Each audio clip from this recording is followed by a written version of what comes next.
Міне қазір қыздар детский көйлекті қалай пішуін көрсетемін. Мынау размері. Мен стандартный размер алып тұрмын. Мынау 13-те 5 дегенді 13 қылып алсаңыздар да болады. Қажет емес көбейтудің, 5 мм бөлудің. Бірақ біз сантиметрмен бөліп отырамыз. Мінекей қазір бастап көреміз. Ол үшін біз маркермен көрсетейін. Тура үлкендерді өлшемі сияқты 13 сантиметрімізді алып, бұлай бүктейміз. Ойман емес, міне бүктеп алдық. Енді мына бұрыштан біз саламыз.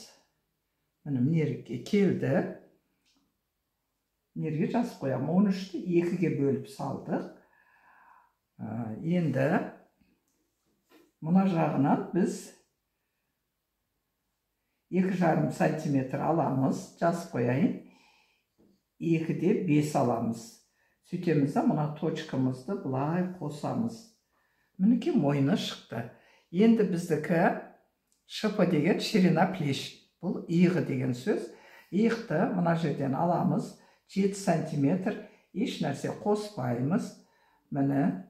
Мына жерден біз 2,5 сантиметр төмен түсіреміз. Біз үлкендердікін 4 түсіретін едік. Мінекей 2-де 5 түсірдім. Бұлай қарай. Міне иығын түсіріп алдым.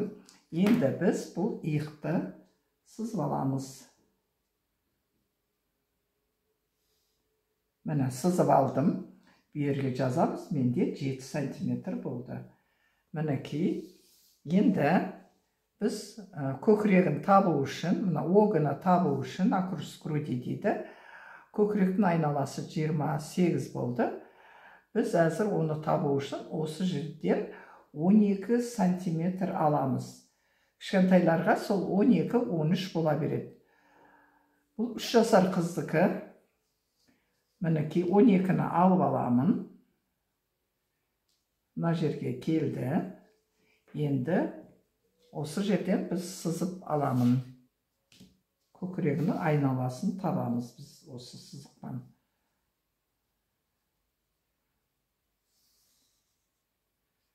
Міне сызып алдым.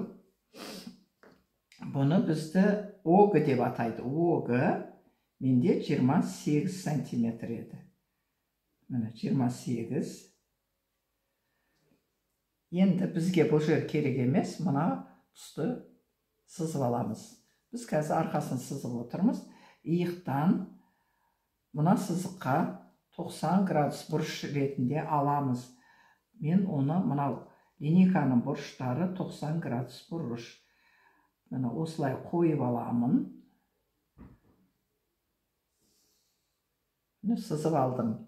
Енді мына жерден 1,5 сантиметр, мына бұрышынан 1,5 сантиметр алып, мына тура бұрыштан 1-де 5 сантиметр аламыз. Сөйтіп, бұны қосамыз бүйтіп. Мынау тура ортаңғы жағынан алсаңыздар болады. Міне бұлай алып келіп салдым. Көрсеңіз, қарап тұрсаңыз, мойны, иығын салдық. Қандай оңай, түсіре салдым. Енді мына 28-ді саламыз.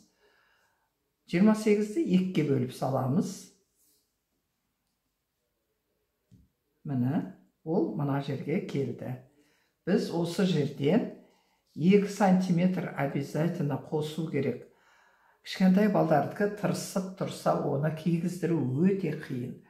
Мінекей 28-ді біз 28-ді 2-ге бөліп салдым. Ол мына жерге келді. 28-іміз 2 сантиметр қосып алдым. 2 сантиметр қостым. Сама. Алты құсап кетті. Бұл сантиметр дегенім. 2 сантиметр қосып алдық. Енді мені көкірегі бітті, бәрі бітті. Енді ұзындығы дпсы деген мынау иықтан төмен қарай салынады ұзындығы. Мына жер болды. Белгілеп аламыз. Оны да параллельно бітіп көкірегіне параллельно сызып аламыз.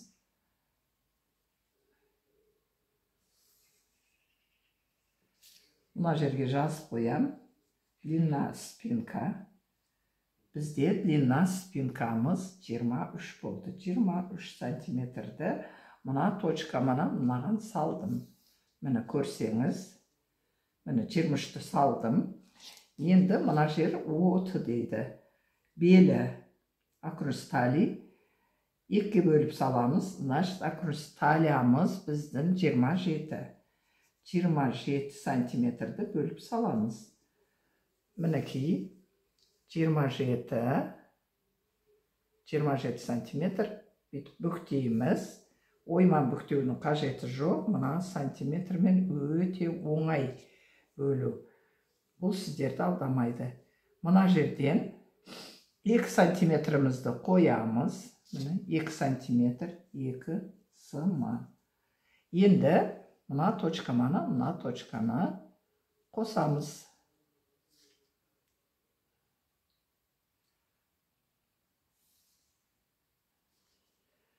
Міне көрсеңіз, арқасы дайын болды. Кішкентай балдарға выточка жасаудың қажеті жоқ.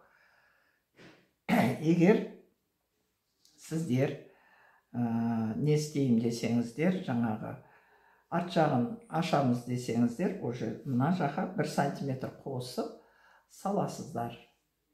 Матаға саған кезде 1 сантиметр қосып аласыздар, артына тігіс түсіп, бастары көбісінікі сыймайды. Сол себептен көп көйлектерді қарасаңыздар, арт жағынан түйме қадалынатын болады.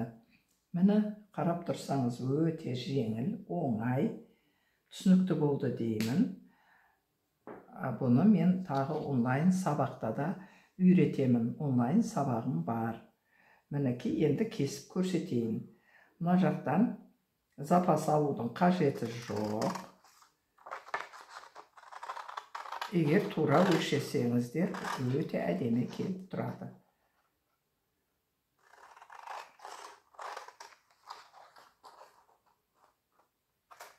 Мен мына сызығымды көрініп тұру үшін